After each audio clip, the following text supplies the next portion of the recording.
Bago ang ambush sa Sharif Agwak, Maguindanao del Sur na ikinasawi ng 5 mga pulis, nagpahayag na ng pagkabahala si Senator Mig Zubiri sa mga nakikita niya sa social media.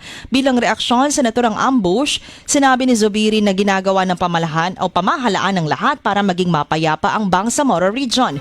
Subalit may nakikitaan niya siya sa social media ng mga binatilyong may bitbit na armas at nagpapaputok na parang laro-laro lang. Duda siya na ito ay mga kasapi ng extremist groups. Sa kanyang Lenten message, nananawagan si Pangulong Marcos Jr. sa mga Pilipino na palakasin ang pagkakaisa at pananampalataya. Hinikayat ng Pangulo ang publiko na maglaan ng oras para sa pahinga at pagninilay at muling pagtibayin ang malasakit at paglilingkod sa kapwa. Binigyang diin din niya na ang sakripisyo ni Jesus ay paalala na ang tunay na kadakilaan ay makikita sa sakripisyo, hindi sa kapangyarihan.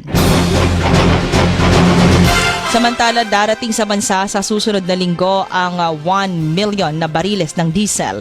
Inanunsyo ito ni Executive Secretary Ralph Recto. Sinabi ni Recto na pinangunahan ni Energy Secretary Sharon Garin ang pangangasiwa nito para makakuha ang gobyerno ng dagdag na supply ng langis.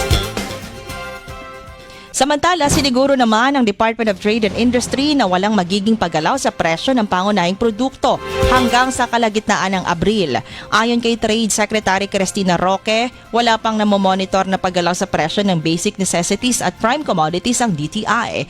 Ayon kay Roque, sakop nito ang nasa 205 stock keeping units na ibinibenta sa mga supermarket, groceries at online platforms.